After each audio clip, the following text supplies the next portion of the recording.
The day I got my license, I went to the hospital and had my corneas removed. In my past life, everything started when my boyfriend's childhood friend, Lila, stole my car on the first day of school.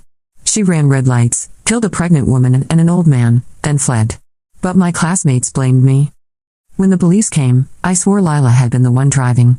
She collapsed into Ethan's arms, crocodile tears glistening in her eyes. "Nora, why would you frame me?" she cried. Then Ethan produced the dashcam footage, my face behind the wheel, still insisting it wasn't me. He sneered as the victim's family watched. One of them stabbed me, and everything went dark. When I opened my eyes, I was back, reborn, the day before it all happened. "Welcome to Harborview, everyone."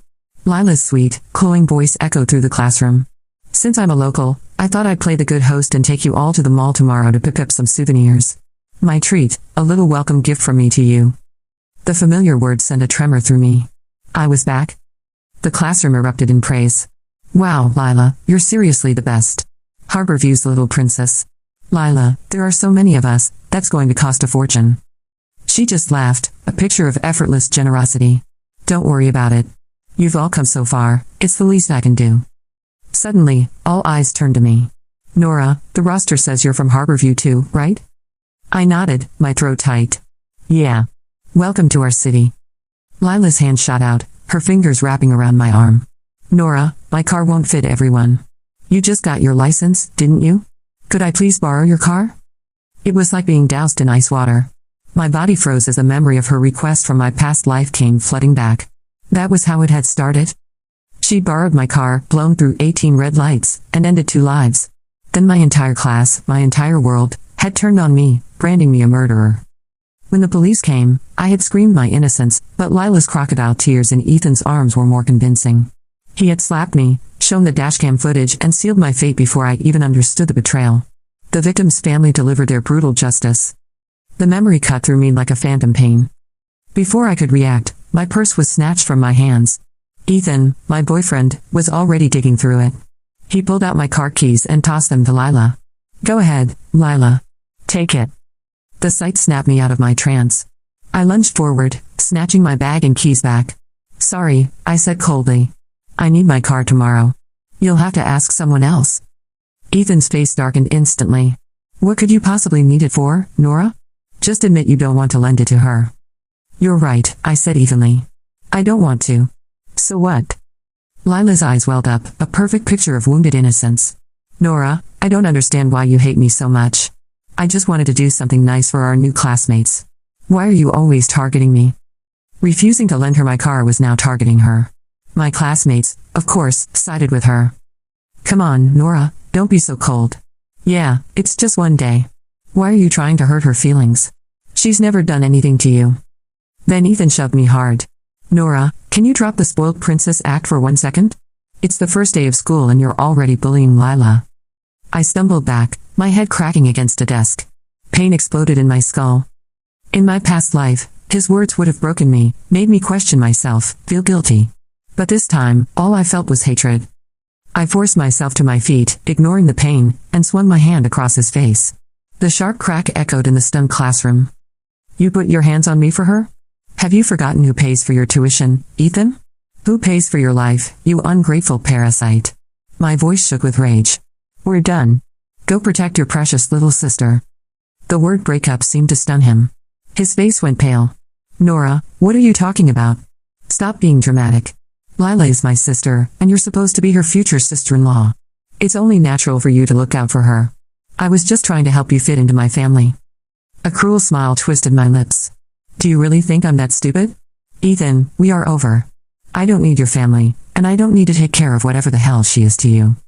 With that, I grabbed my bag and walked out. His furious voice followed me down the hall. "You and your damn princess attitude. Who else would ever want you? All you know how to do is throw your dirty money around to humiliate people. You're arrogant, you'll die alone." I couldn't help but laugh. He never felt humiliated swiping the supplementary card I gave him, or when he was happily accepting gifts worth thousands. I pulled out my phone. First, I canceled the supplementary card.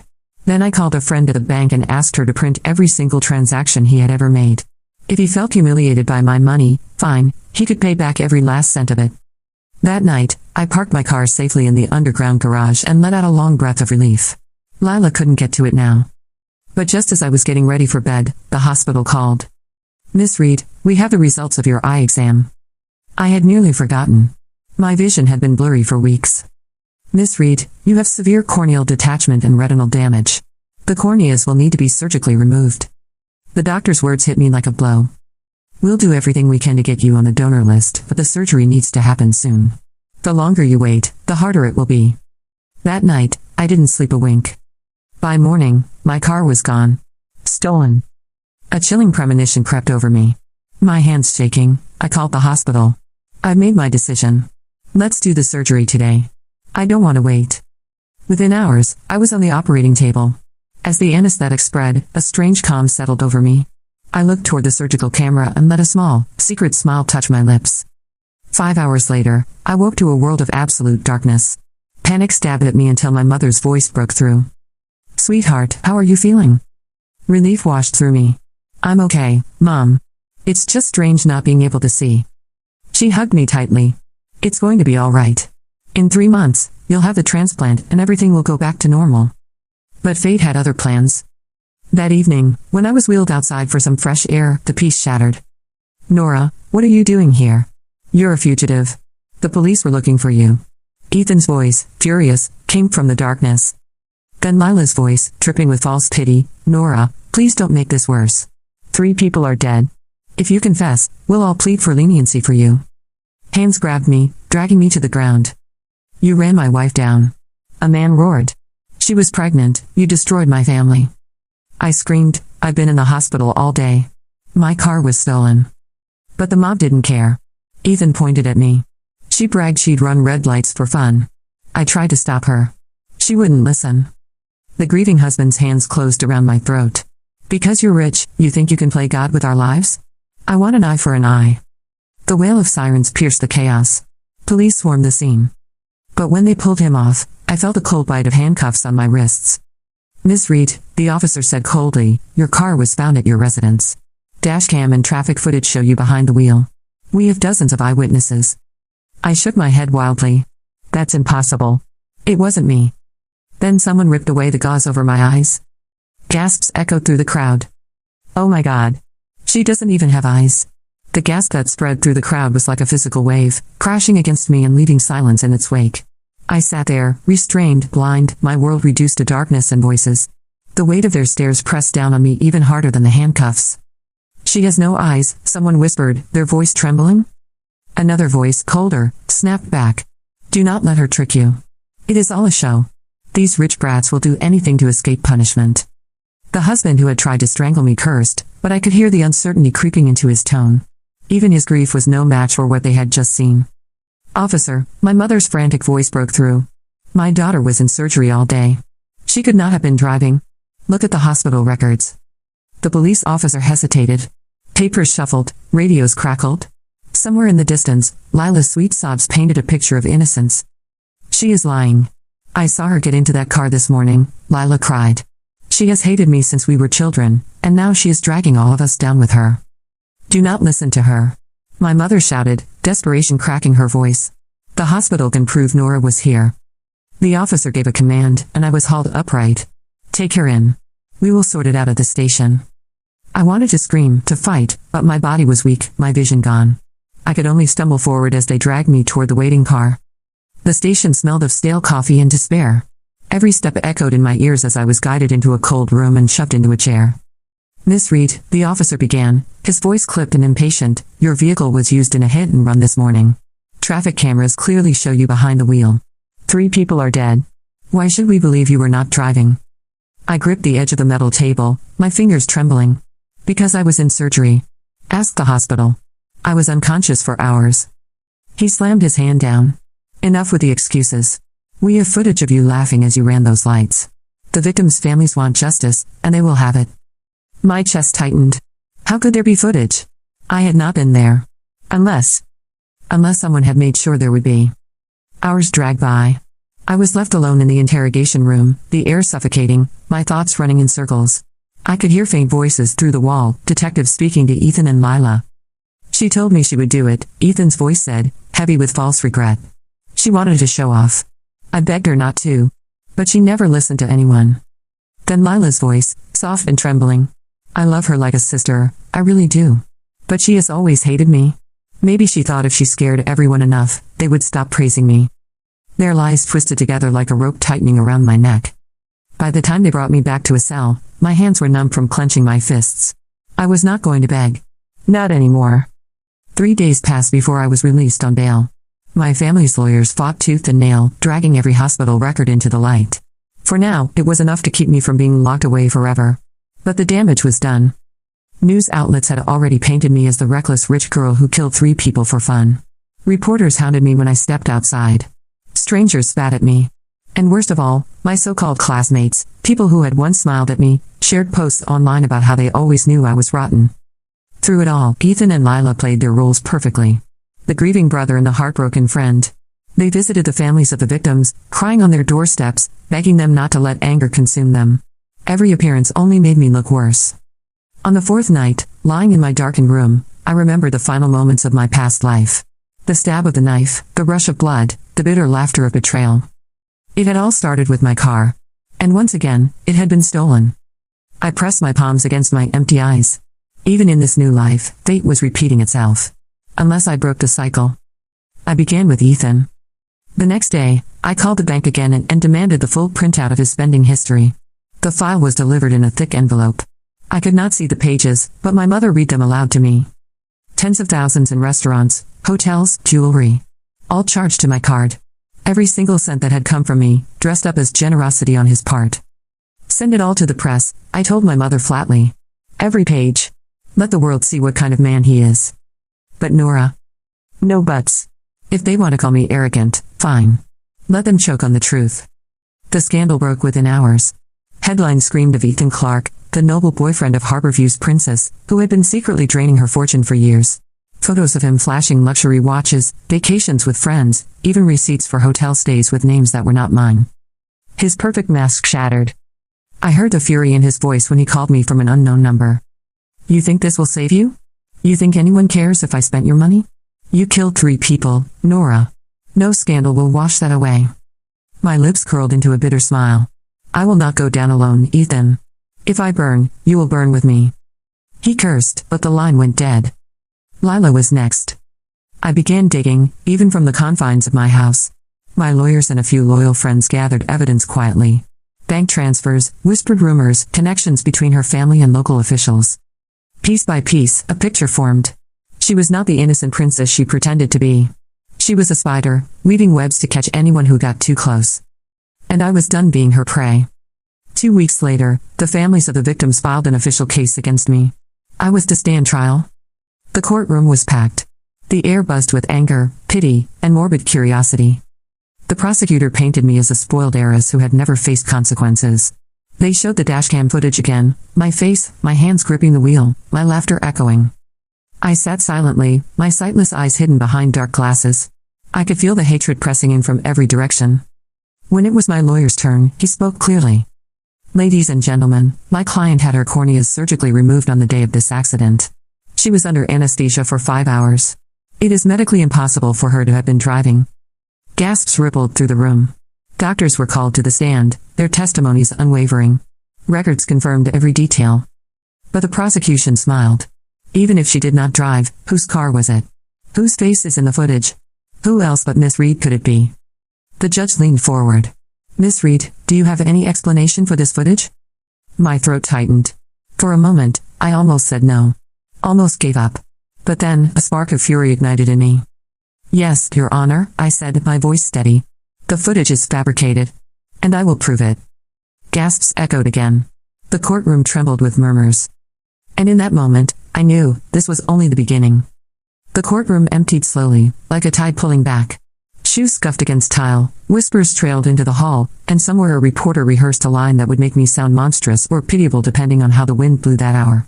I stayed seated until the bailiff touched my shoulder and said it was time. I rose, hands on the rail, and counted the steps the way my physical therapist had taught me. Left foot. Right foot. Pause. There was a time when I would have rushed to the doors with my head high and a smile that said I did not care. Now the world was a black ocean and I was learning to swim without the sun. Outside, my mother looped her arm through mine and guided me past a wall of cameras. Flashes popped even though there was nothing for me to see.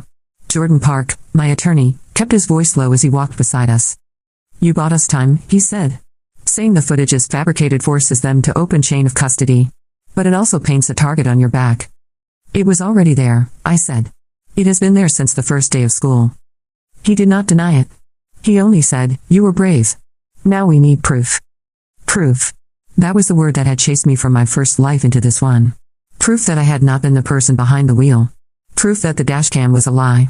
Proof that Lila was not a lily at all but a poison flower with silk petals and a steel stem. At home, I sat at the kitchen table and traced the grain of the wood with my fingers while the kettle clicked off. My mother set a mug in front of me. Jasmine tea. The scent rose like a memory of summer. I breathed it in and felt a steadying weight settle in my chest. We will take care of this, she said. Your father is calling it pre-contact he has. And Jordan says the judge will allow a digital forensics team to examine the dashcam card. Good, I said. I want the best.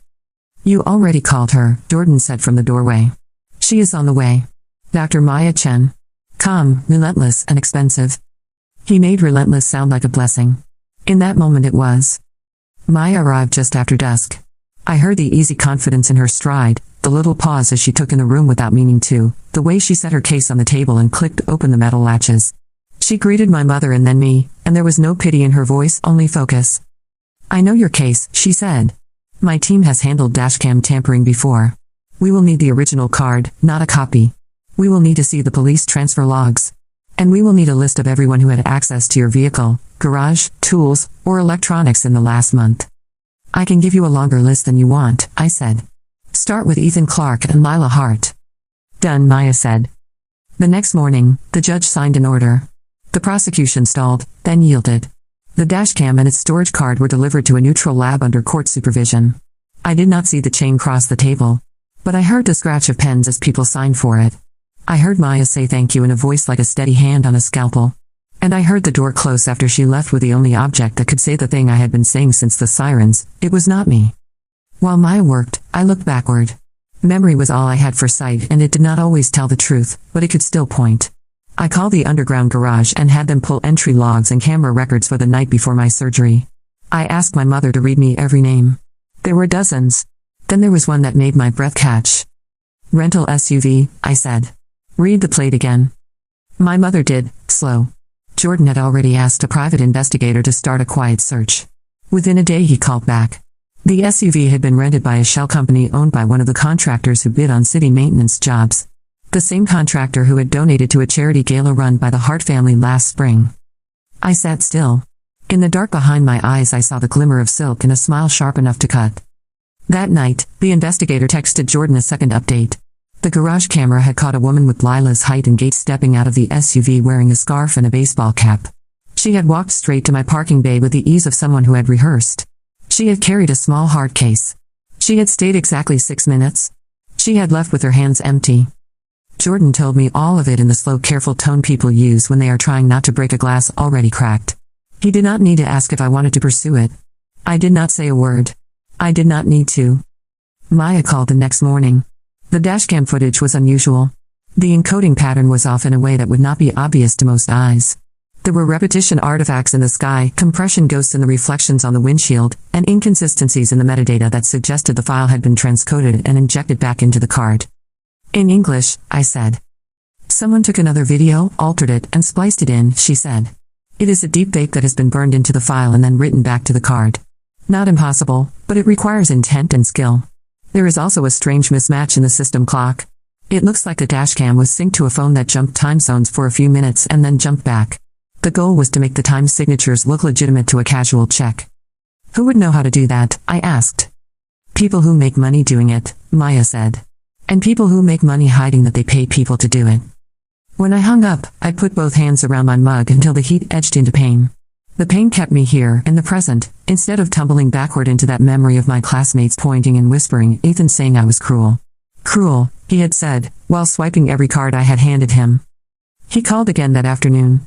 He had learned that silence was as much a weapon as bile, so he tried silence first. I let it stretch until he broke. You can stop this, he said. You say you want the truth. This is the truth. You made a mistake. You panicked. We can all move on if you admit it. We, I said. What a generous pronoun. Do you think anyone will believe a blind girl over a grieving husband, he said. Over a whole city. Over the footage. I let that hang there and then asked, are you and Lila still telling people you are siblings? He flinched in the pale static on the line. I could hear it in his breath even if I could not see his face. We grew up together, he said. That is all. That is not all, I said, and then I hung up. The very next day a reporter posted photos of Ethan and Lila leaving a hotel at the coast, arms linked, faces lifted to the sun. The timestamp on the photos placed them there on the afternoon of the crash, which did not mean anything on its own. People drive to the coast after doing terrible things. People take pictures after they lie. But it seeded doubt in the one place it mattered most. The court of public opinion began to split. A few comments under the article were not about me. They were about them. That night, I received a message that did not come from a number I knew. It was not a threat. It was 4 words. Do not trust cameras. I stared into the dark, which meant I did not stare at all, and listened to the small sounds of the house settling. The next line came 5 minutes later. West Garage, top level, Wednesday, midnight. It was almost laughable how cliché it was. I was on bail and half the city wanted my head. Meeting a stranger in a garage at midnight was not in any advice manual for surviving the week. I should have ignored it. I should have deleted it. I did not. At 1:45 on Wednesday, my mother begged me not to go. Jordan said it was reckless. I told them both that caution had not saved me last time. I wore sneakers and a thin jacket and tucked my phone into my pocket with a record button already pressed. The driver we hired for court days brought the car to the West Garage and parked at the top. The air up there smelled like oil and sea salt. Wind moved across the concrete with a low hum. The driver got out first and scanned the area. Then he helped me out and placed my hands on the hood so I could orient myself. Footsteps approached. Not the heavy purposeful tread of a cop or a thug, but a light skittering gait that said nerves and quick decisions. The person stopped a few feet away. You were brave to come, a woman said. Her voice was young, tight with fear and adrenaline. Brave or stupid, I said. Who are you? Grace, she said. Student reporter. I cover Harborview scandals for the campus paper that no one takes seriously until 3 months later when the city does. I know what they did to you. What do you have? I asked. She moved closer. I could smell cheap coffee and the faint ink of a printer. She pressed something into my palm. A memory card. From the garage camera, she said. The one facing your parking bay the night before your surgery. I know you already have the official copy. This is the second feed. The contractor installed it after the city refused to upgrade. He left it live because he was hoping to pitch it as a safety pilot later. No one pulled it because no one knew it existed. Except me. Why you? I asked. Because I have a friend who dates a janitor who hates his boss, she said. I almost smiled. You could have taken this to the police. I saw what the police did the night you were wheeled outside, Grace said, her voice low. I saw how fast they believed the worst version of you.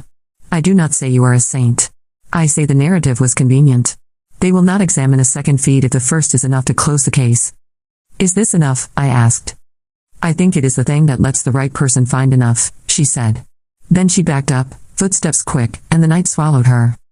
Maya called at dawn. She had watched the new feed. It showed the woman with the scarf again, clearer this time, her face caught for an instant as she turned toward the exit. It was not a perfect shot. But it was enough for a skilled eye to cross-reference with other images. It was also enough to show what she had done. She had opened my car, removed the dashcam, attached a small device to the cable, and then reinstalled the camera with the device tucked behind the panel. The device was a hardware injector that could feed pre-written frames into the camera stream and rewrite timestamps on the fly. The woman had tested it, checked her phone, and left. So the footage is not just a deepfake file written back to the card, I said. They rigged the capture process itself. Yes, Maya said. Which explains why witnesses swear they saw your face on the dashcam screen when the car blew through lights. The device was overlaying frames in real time. It also means there is a separate source of the original pre-written video used to build the overlay. If we find that source, we can tie the alteration back to the people who commissioned it. Where do we look? I asked. Anywhere Lila stores trophies, Maya said. That answer infected my dreams. The next day I woke to the knowledge that I had to address the people who hated me the most. Not with a denial, not with a press release written by someone paid to sound human. With my own voice in a place where I could be touched, not just seen. Jordan balked when I told him. The families are raw, he said. They will not listen to you. They do not have to, I said. I have to listen to them. We arranged a meeting at a community center. The victims were 2 adults and 1 unborn child. Mr. Alvarez had lost his wife and their baby. Mrs. Kang had lost her father. They came because people always come when pain has nowhere else to go. A few reporters lingered outside because pain is a story. The room smelled like floor cleaner and old wood. My mother guided me to a chair at the front. I stood instead. I am not here to ask for forgiveness, I said. I'm here to tell you I did not drive that car. I was in an operating room having my eyes removed when your lives were shattered. I am here to say I am fighting to prove that. And I am here to say I know that proof will not bring your loved ones back, and that nothing I say can make this grief smaller or cleaner or easier to hold. There was a long breath of silence. Then Mr. Alvarez said, in a voice I had last heard like thunder over my head, "Do you swear you were in that operating room?" "I swear on the last thing I see when I sleep and the first thing I feel when I wake," I said. "I swear on the sound of my mother's hands when she folds the towel she uses to wipe my face. I swear on the smell of my father when he hugs me before he leaves the house. I swear on the empty dark I live in now. I swear." Something shifted then. It was not absolution, and it was not even doubt. It was space. A fraction of an inch of space in which something besides rage could breathe. After the meeting, when most people had left, Mr. Alvarez approached me. His shoes squeaked on the floor and I could hear the way he held his breath before speaking. "My wife had our daughter on the phone when it happened," he said. "The call did not disconnect until the car stopped. The audio saved to the cloud. I never listened to it. I could not. But my daughter finally did. She said there is music on in the background. A radio jingle. She says it is from a station that changed its ad rotation that week. She looked up the time that jingle aired that day. It does not match the time the police say the crash happened." He put a small recorder in my hand. I closed my fingers around it like a relic. "Thank you," I said. "Thank you for living through that twice for me." He did not answer. He only nodded, and his shoulders shook once, like a man lifting something heavy and setting it down. Maya took the audio and ran it through 2 independent labs. The jingle was unmistakable, and the station logs were clear. The ad played at 12:17 p.m. The prosecution's timeline put the crash at 11:42 a.m. based on traffic camera sync. Either the station logs were wrong or the camera clocks were. Or someone had forced one set of times to lie.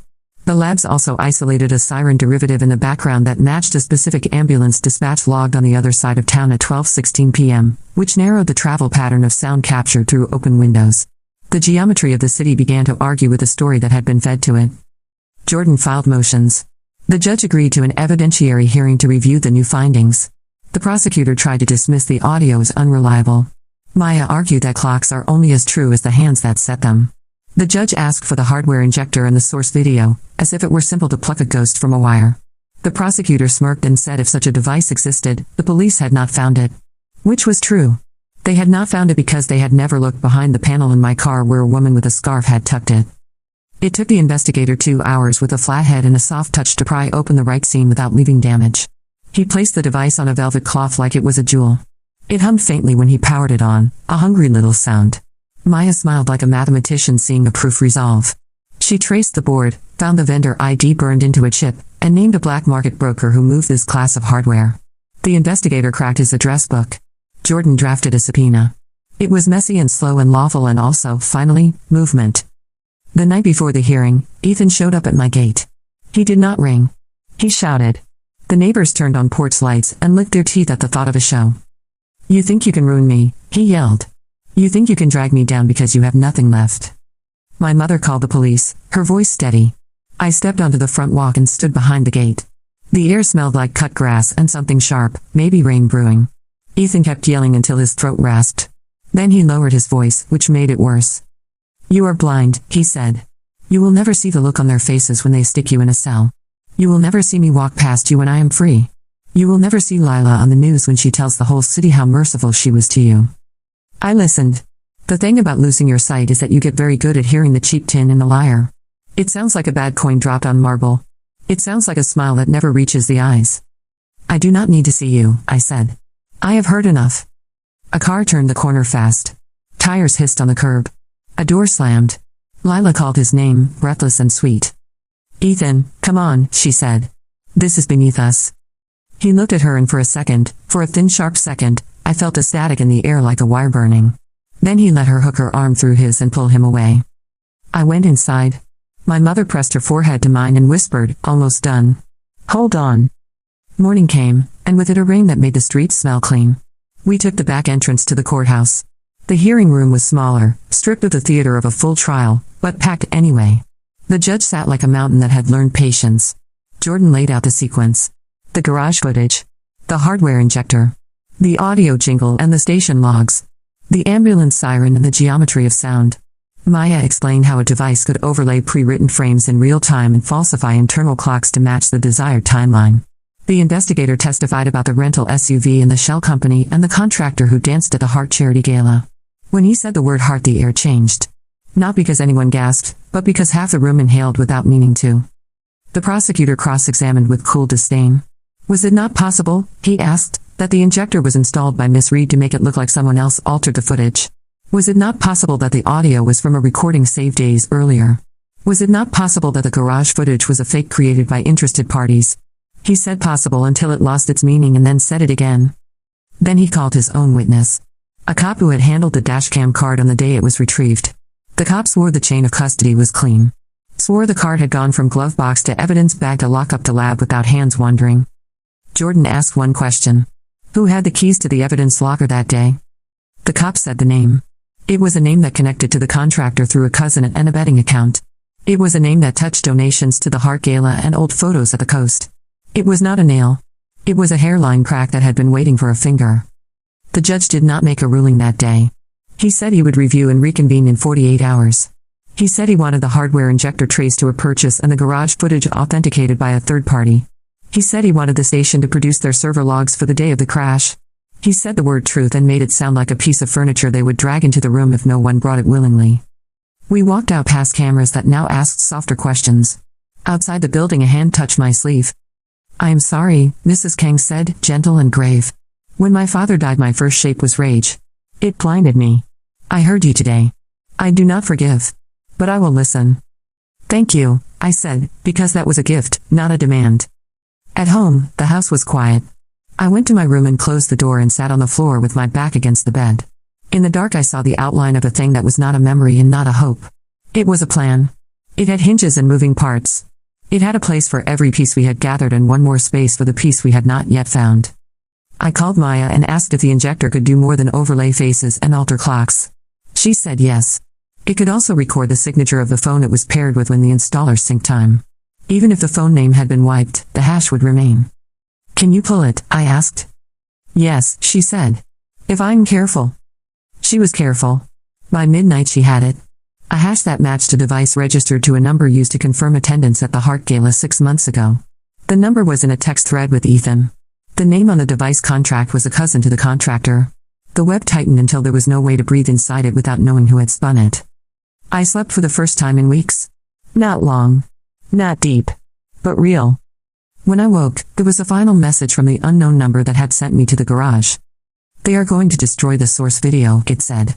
Tonight. Old boathouse under the bridge. East side. Look for a red door with a star. I stared at the darkness until it felt like a roof instead of a sky. Then I called Jordan and the investigator. I called Maya. I called the one detective who had looked at me without a script in his eyes, Detective Calder, who had said off the record that grief can be weaponized and that Harborview had a way of polishing its villains until they gleamed. We will do this by the book, Jordan said. No heroics. No heroics, I said. Only proof. We met 1 hour before midnight. The rain had stopped and left the world rinsed and raw. The boathouse crouched under the bridge with its back to the water. The red door with a star was faded but still red. The padlock looked new. Calder cut it while his partner filmed the entire entry. Inside, the air was cold and smelled like mildew. A generator sat in the corner, a table beside it with a laptop and 3 hard drives stacked like bricks. The laptop had a cracked screen. The drives wore masking tape labels that meant nothing to anyone without the key. Maya approached like a surgeon. Gloves. Photos. Evidence bags. Everything by the book, as Jordan had said. And still the door slammed behind us. Footsteps. Voices. Lila, soft and bright like a light over a trap. You never did know when to walk away, she said. You could have been a queen, Nora. You chose to be a martyr. I turned toward her voice. My heart was not fast. It was slow and heavy like a drum before battle. Queens wear crowns that other people hold over their heads, I said. Martyrs do not get to speak. I am neither. I am a woman who can hear footsteps and count seconds and tell the truth without looking at a mirror. Ethan said something rude about blind girls and pity.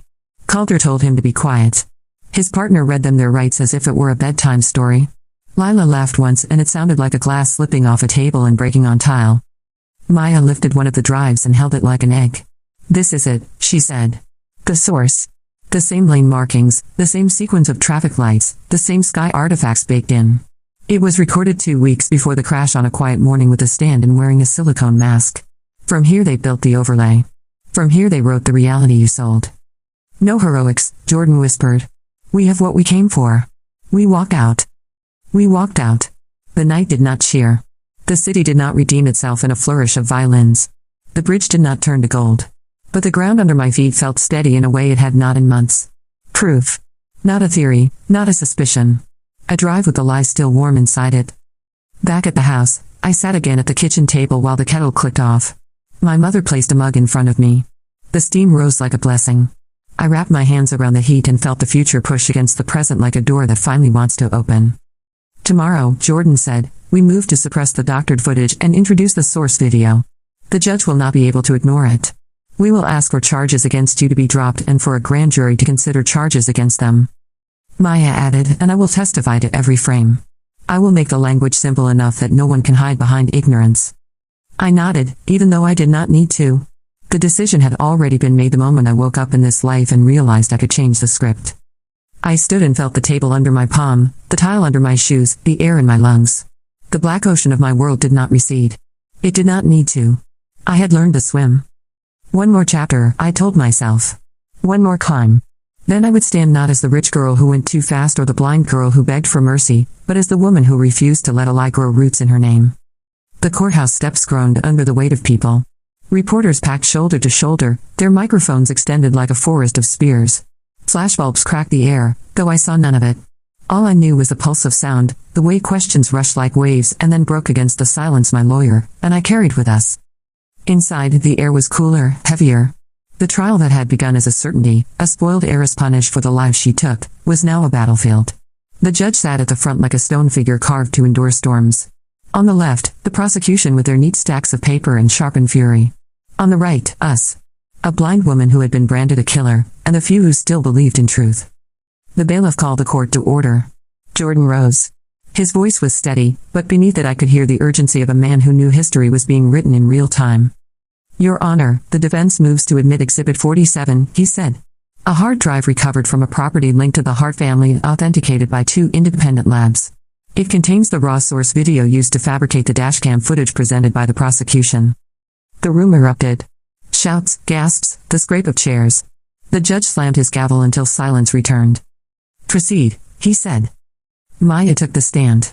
I listened to her explain, calm and relentless, how the footage from my dashcam had been overlaid in real time with pre-recorded images from that drive.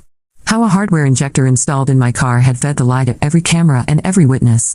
How metadata, clock drift, and audio mismatches proved the frame had been bent until it broke. "Can you say with certainty," Jordan asked, "that the footage used to condemn my client was not authentic?" "Yes," Maya replied without hesitation. "It was falsified." The prosecution leapt to their feet, their voices sharp. "Objection, speculation." But the judge cut them down with a single word, "overruled." The next witness was Detective Calder. He described the raid on the boathouse, the recovery of the drives, the connection to the contractor who had worked with the Hart Charity Gala. He detailed the chain of custody with meticulous care, daring the prosecution find a crack. When he finished, Jordan called the last witness, me. A hush settled as I was led to the stand. My cane clicked against the wood, my hand brushed the rail, and I sat. "Miss Reed," Jordan said, "you have been accused of causing the deaths of 3 people. You have heard the lies and seen your world collapse. What do you want this court to know?" I turned my head toward the sound of the crowd, my empty eyes hidden behind dark glasses. My voice trembled at first, then steadied. "I want them to know I was in an operating room, blindfolded with gauze, while my car was used as a weapon. I want them to know that my so-called friends borrowed my life and twisted it until it strangled me. I want them to know that grief is real, but so is betrayal. And I want them to know I will not carry the weight of a lie that was never mine." Silence. Then a voice from the gallery broke through. It was Mr. Alvarez, the man who had once tried to strangle me outside the hospital. His voice shook. "She is telling the truth," he said. Gasps rippled through the courtroom. The judge demanded order, but the shift was already there, heavy and irreversible. Closing arguments burned like torches. The prosecution clung to the footage, to the convenience of a narrative already carved into stone. Accidents happen, they said. Guilt must have a face, and Nora Reed's is the face we saw. Then Jordan stood. His words cut sharper than any knife. You saw what you were meant to see. You were shown a mask and told it was a mirror. But evidence does not bend forever. It snaps.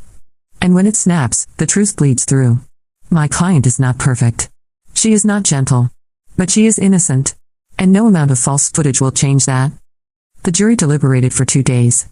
2 days of waiting in silence, of hearing my mother pray in the kitchen, of Maya muttering over files, of Jordan pacing until the carpet wore thin. On the third morning, the bell rang. We filed back into the courtroom. My heart hammered so loud it drowned every other sound. The foreman spoke. On the charge of vehicular manslaughter, we find the defendant not guilty. The words washed over me like light I could no longer see but still felt. My knees trembled. My mother's hand gripped mine, wet with tears. Jordan exhaled for the first time in months. But the foreman was not done. We also recommend that charges be pursued against Ethan Clark and Lila Hart for conspiracy, obstruction of justice, and falsification of evidence. The courtroom exploded. Reporters shouted. Lila cried out, her voice shrill, calling me a liar even as officers moved toward her. Ethan cursed, his mask finally cracking, venom spilling for everyone to see.